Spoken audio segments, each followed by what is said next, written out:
Hey everyone, Eggman here with another video. Today we're going to look at the first starter deck for the One Piece card game. This is the red Luffy deck that is coming out later this year. So we're going to go over the ratios. We're also going to go over the individual cards with translations too. So make sure to check out that. I also do want to thank the Nami Piece Facebook page. This has been a huge resource for me to find cards, to find the art, to find the translations, everything about it.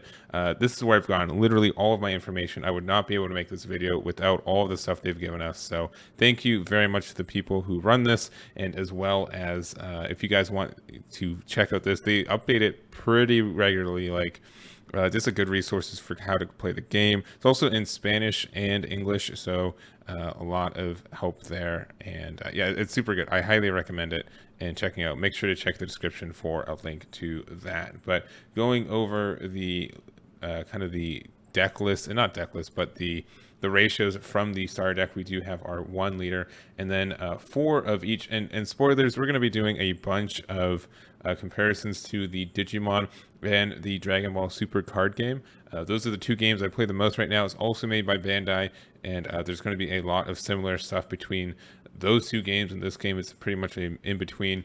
So leaders are very similar as they are in Dragon Ball Super. They're not color restricted as they are in One Piece. You have to have all the same colors there. So obviously this is a red deck, and then it has 2 of I would say probably some of the stronger cards in the set. And it reminds me of the Digimon starter decks. Most of them are 4-ofs, and then the cards that are actually kind of good, you get 2 of. Dragon Ball Super does the same thing, but it just kind of means you probably need to get 2 of those starter decks if you want to get the cards you're kind of looking for. But these are what we're going through. We're going to go over the individual cards next and just kind of go through that. So also, I did have some free time, and so I was feeling a little creative. I did end up just just making these cards with the translations from the Nami Piece Facebook. So this should look a little bit updated. It's not perfect. I'm not a Photoshop wizard, but it should look kind of good and should have at least the good translations for what these cards do. So we are going to just go through it real quick. So this is Luffy. It has an active main. Once per turn, grant up to 1 of your rested Dawn cards to this leader or 1 of your characters. And real quick, and we're going to kind of breeze through the rules too for people who aren't kind of used to how this game works yet. So Dawn is essentially the energy or like land or mana in a lot of other card games. So in Dragon Ball Super specifically, it's like your energy. And so the interesting thing about this is that it kind of goes on a turn system. Whoever goes first gets 1 energy. It's called Dawn in this game. And then you can tap your Dawn to activate effects, as well as you can put your Dawn underneath cards to get like an additional power. So every time you put a Dawn underneath a card, it gets a plus 1k as long as it's underneath there. And at the start of your turn, you untap all of your Dawn, as well as you return any Dawn that is underneath a card back into your Dawn area. So it's really flexible energy. It has a lot of goes, and then every turn after the first turn you get 2 Dawn as well. So something that you can do with this rested Dawn, it's kind of, red is interesting compared to kind of blue in other games where you can manipulate your energy or your Dawn. So like you can pay something with your Dawn to have it rested, and then after that you can use your leader effect to put it underneath the leader, and now the leader has 6k or something like that. Just kind of the idea, and it can help you out. Also, just being able to have like a larger leader for the rest of the turn can help your leader just become a large 6k that they have to swing over, and can help both offensively and defensively, and that's kind of flexible. So that is the idea. I mean, it makes sense to have a flexible leader if you're Luffy. You get it. I've been watching One Piece. I'm on episode 100. I'm almost there. We're gonna get there. Anyways, moving right along, we do have, if it will let me, there we go. We do have the Usopp. So this is a character. We'll look through it. So costs 2 Dawn to play, has 2k there. It also has a counter plus 1k. This is kind of similar to how combos work in the Dragon Ball Super card game, except for it's at the counter speed. So essentially, if your opponent is swinging into something, you can activate this as a counter. And as far as I know, for the counter cost on the side, it doesn't cost anything. You just pitch the card and you give it plus 1k. So that can help you save it. And that is pretty, there's not a super interaction. There's this kind of like minimal interaction with that. There's also this Dawn ×2. So if you have 2 Dawn underneath this card, your opponent cannot activate blocker on characters with power of 5k or less during this battle. So it just means he's unblockable from weenies as long as you have 2 Dawn underneath it.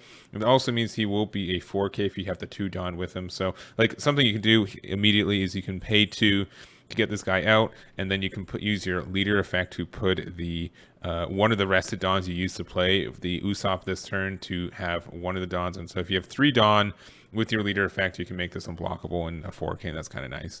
It also does have a trigger. So how triggers work, essentially you'll see here on the 5 here, Luffy is a 5. I'm going to say it's life. It could be health. I think life is the word I'm going to use in this video. 5 life leaders. So when you start the game, you put 5 life down, and then when they are done, they are done. They have these security effects. So these are kind of like how they work in Digimon. But whenever you take damage, you get to draw the card. But then if it has a trigger effect, you can activate it immediately when you take the damage. So it's a really like in between life system for the 2 games. So trigger, you just play this card. So being able to play for free is kind of nice, and it's an okay card. This is a kind of flexible card in a lot of ways, and I think it's fine. It's probably fine. It just depends on how well blockers are in the game, but you can always pitch it for a 1k. Not all characters also have this counter window either, so you do have to make sure and look out for those. But I like Usopp in the show anyway, so he's fine. We have Kuru. This is our first of many vanillas. I love the vanillas when I was doing the translation editions, so that's kind of nice for me. It's a 3k swinger. It's probably fine. I don't know the what game well enough to say if this is good or bad, but it exists. So here we go. We also do have Sanji. This card seems kind of good. So Dawn ×2 gets Rush. There is summoning sickness in this game, kind of like Digimon. So if you play a card, you can't swing with it in the turn unless it has Rush. So if you put 2 Dawn underneath this Sanji, you do get the Rush. It is a 6k Rush as well for essentially 4 Dawn, which is nice, or technically 3 if you use your leader effect to put 1 underneath it. This seems kind of good. I think this is a good card. We'll see if that continues to be the case, but I would assume that being able to just have something that's flexible, especially it's a 4k on 2, that seems kind of high compared to these other guys, but we'll have to see on that. But yeah, rush seems like a good keyword, and we'll see from there. We do now have Jinbe from this. It is a 3-cost 5k. Dawn ×1, when attacking, give up to one of your other leaders or characters plus 1k power for the turn. So it just kind of means that if you give Dawn to this guy, you can additionally give the Dawn to the other player or to another card for the rest of the turn. At least the power boost you'd get from it anyway. So this seems okay. I think this is, I don't know. This is more just kind of explaining how the card works in interactions, not necessarily rating it, but just kind of going over it. So next up, we do have the Tony Chopper. So this is just a 1-drop blocker. We see this all the time in Dragon Ball Super, and they were okay when the game first came out. Blocker is pretty much the same as it's been in both card games, where if your opponent swings, you can just rest this card and have it swing on this instead. Additionally, unless there are effects to say otherwise, you can only swing on your opponent's character or on rested cards. So it's the same thing in both games, kind of thing. So here we go. It's Tony Chopper. What do you want from me? Next up, we do have the Nami, so counter +1 on this. And you can see that these 2 cards do not have counters, so not all cards do have those counters. But activate main, once per turn, equip one of your rested Dawn to your leader or one of your characters. This seems kind of nice, especially since just the turn you play Nami, you're able to immediately use that to equip the card that you used to pay for this. So this seems kind of nice if it's able to stay on the board for a long time. I can see this generating a lot of value. And it just seems like a solid card for the deck. I think it's a good 1-drop for what it does. So you can equip it to yourself, and then you have a 2k immediately, and you didn't waste any Dawn because you already did it. So all right, next on we have Nico Robin. It's a vanilla. It's 3 costs for 5. It does have a counter 1, so unlike the Jinbe, so it has the same stats, but otherwise it's Nico Robin. What do you want? Neferati Vivi, another vanilla, 2 costs for 4. The quality is a little worse on this card. That's not my fault. It's just kind of the source I had, but it's pretty much like for 1 less cost, you have minus 1k, and then you still counter 1. So I guess that's kind of the curve they have, because we do have Kuru, which is a 1 cost 3 and 1 counter, and then we have a 3 cost 1 counter 5k and a 2 cost 1 counter 4k. So just keeping up those stat lines. We'll see if those are any good anytime. We also have Frankie, which is a 4 cost 6k counter. So it's another. They're keeping those stats. We'll see if there's any good. Next up, we do have Brook. And Brook we only do get 2 of, and it is a counter 2, which is kind of nice. So 1 discard, 2 cost 3k on play, grant up to 2 of your rested Dawn cards to one of your characters or leader. This seems really good. I think this is a really good card, and which is probably why you only get 2. But immediately when you play it, the 2 cards you use to play this card get reused immediately into other things. So even if, like, let's say you play your Sanji, and then you just can go into your Brook for free by doing 2, and you can put the 2 to Sanji now has rush, right? Like it's just very good economy kind of stuff. So I like it. And then even worst case, you'd have to you can counter it for 2. Which is nice. We also have a character of Monkey D. Luffy in the deck, so it has rush inherently, which is kind of nice. Dawn ×2, when attacking, your opponent cannot activate blocker during this battle. So this is as far as I know, a good game ender in a lot of ways, and it is a 5 cost. But yeah, just being able to swing this, and then essentially like on turn 6, you can play not turn 6 because of the ramping, but for 6 Dawn, you can get there by just using the effect off your leader and then putting 1 more underneath it, and then it's an 8k with rush where your opponent cannot activate blocker. That seems kind of good to me. We also do have Zoro. Dawn ×1, this character gets plus 1k power, so if you put 1 underneath it, it's actually a 7k.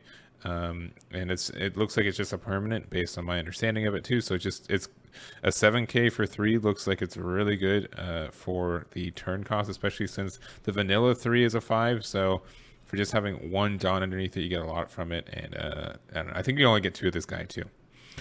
Going into our events, so these are like option or extra cards in the other games. Most of them do have a trigger effect too, kind of lending it more to the Digimon, but we do have guard point counter. Up to 1 of your leaders or characters get plus 3k power for this battle. I would also assume that you do have to pay the 1 to do that. But that seems like it's a really good way to get more. The interesting thing about this too is that since the Dawn always counts as like a +1 to things, if you put it underneath it, you kind of want to use all your Dawn by the end of the turn. There's not like a huge amount of interaction right now, based on what I've seen, to do stuff in your opponent's turn besides these counter effects. So it's going to be interesting to see what the meta is to like the gameplay to like leave this Dawn up and stuff, but it seems really interesting. Also, it does have a trigger. 1 of your leaders or characters gain plus 1k for the turn. That's really good. It's like a sense of being insecurity. Being able to get like that, protective effect on 1 of your cards seems kind of good for the turn. We also have, I believe it's probably going to be translated to Gum Gum Jet Pistol, but active main KO 1 of your opponent's cards with 6k power or less. That's pretty nice for 4. That just pretty much means, based on what I've seen on the ratios, you can pop anything with a cost of 4 or less. And then trigger, you can just activate this card's main. So this is kind of like a mini Gaia Force from Digimon Insecurity. This seems good. It seems like good destruction too. And especially since the red archetype is kind of based on using your Dawns and then attaching to stuff afterwards with your card effects. This is probably one of your better Dawn sinks for the like energy sinks, as in like cards to just use because you have the extra Dawns available, and then you can use your effects there. So it seems kind of good. And then we have Diablo Juggler. I could just, I don't know how this is pronounced. I could be completely wrong with it. But activate main and choose 1 of your leader or character cards with the Straw Hat Crew trait. During this turn, when that leader or character attacks, your opponent cannot activate blocker. So just kind of preventing any counters based on, or not counters, but just blockers, which are nice. And then also just trigger, if you hit this card in your life, KO 1 of your opponent's character with block, or rather if your opponent hits it, then there you go. And then lastly, we do have the 1000 Sunny. So this is a stage which is kind of similar to a field card in Dragon Ball Super, are kind of like a tamer in Digimon, but like you can only have one of these out. You can only have one stage card, as in Dragon Ball you can only have one field card. When active main, rest this card, give up to one of your leaders or characters with Straw Hats Pirates plus 1k for the turn. So just being able to pay this for 2, just keep tapping it every turn afterwards. You get that plus 1k and it can help you get over stuff. And it's just from base, I don't know, as far as I know, there's no ways to really interact with stage cards right now since it's set 1. So just being able to have a permanent plus 1 for the entire turn. This is a fantastic card to play early. You get a lot of value from it. Obviously not so much late game if you don't find it till later, but it seems fine to me, and I think it's worth looking at. But those are all the cards for us today. It was a quick little run through of them, but I think this is a solid way to kind of look at just the cards and how they work. It looks really simple, especially since I've been playing a lot of Digimon Dragon Ball Super, both games essentially since release. So being able to just see the similarities between the two, and it looks very simple based on knowing those two games. So I highly recommend you guys checking it out. We will be going over the purple one as well, probably tomorrow as of this video going out. But let me know what you guys think about this, if you guys are excited for this, and if you guys want to see any like example games or like an updated rules video or anything else. I think this game is going to be really great, and I really can't wait for it. So that's going to be it for me. Thank you guys so much for watching. I appreciate you watching, and I'll catch you all next time. Damn it.